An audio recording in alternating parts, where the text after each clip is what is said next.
On retrouve à Coimbra le génie du marquis de Pombal. Coimbra fut la première capitale du Portugal, mais son éloignement de la mer lui fit préférer Lisbonne. Lors de la réforme de l'université, le marquis décide de créer en 1772 un jardin botanique. Le marquis voulait que ce lieu soit consacré à l'étude et non au plaisir. Les massifs fleuris, les bassins, les statues n'avaient à ses yeux rien à faire dans ce jardin botanique. Lorsque l'on s'y promène aujourd'hui, ce désir n'apparaît pas vraiment. En effet, la partie sérieuse et scolaire n'est pas ouverte au public. On flâne donc dans un jardin très classique, si ce n'étaient les essences exotiques qu'il renferme. Sur la rive gauche du Rio Mondego, dans les jardins de la Quinta das Lagrimas, la Quinta des Larmes, plane l'ombre d'Inés de Castro, princesse espagnole.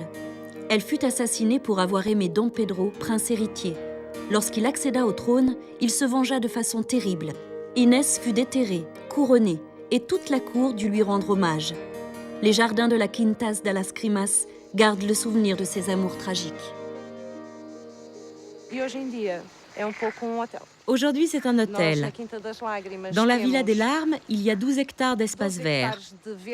Nous avons un grand jardin divisé en 3 parties, un jardin botanique avec quelques espèces rares, comme par exemple un figuier australien. Il n'y en a que 2 exemplaires au Portugal, l'un ici, à la Quinta das Lagrimas, l'autre au jardin botanique.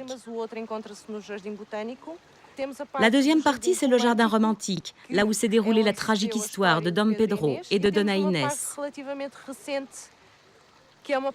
Et nous avons une partie relativement récente, qui est une partie intermédiaire entre le jardin botanique et le jardin romantique. C'est un jardin médiéval où nous trouvons différentes plantes aromatiques, de la vigne, des salades, de la verdure, des légumes. Tout ce qu'on trouvait dans les jardins à l'époque médiévale, nous l'avons recréé dans la Quinta das Lagrimas. Autre lieu chargé d'histoire et de symboles, Busaco. Si la centaine d'hectares du domaine est maintenant accessible à tous, il n'en fut pas de même autrefois. Lieu de recueillement pour les moines depuis des siècles, une bulle du pape interdisait l'entrée aux femmes sous peine d'être excommuniées. Une autre, plus sympathique, interdisait de couper le moindre arbre au risque du même châtiment.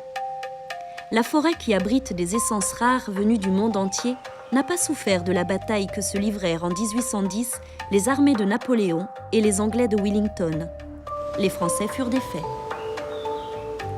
Au début des années 1900, le tourisme se développe.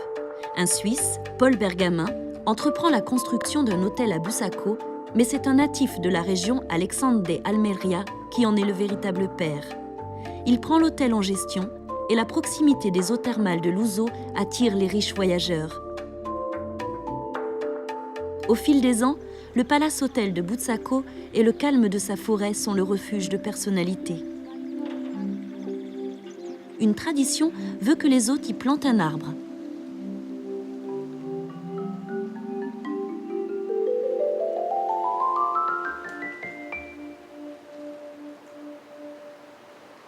Un des premiers personnages qui est venu donc planter ici, faisait partie de la cour de Louis XIV, et donc ceci remonte à des centaines d'années, mais c'est une pratique toujours courante. D'ailleurs, il y a l'empereur du Japon, quand il était venu ici il y a quelques années, a planté aussi son premier arbre.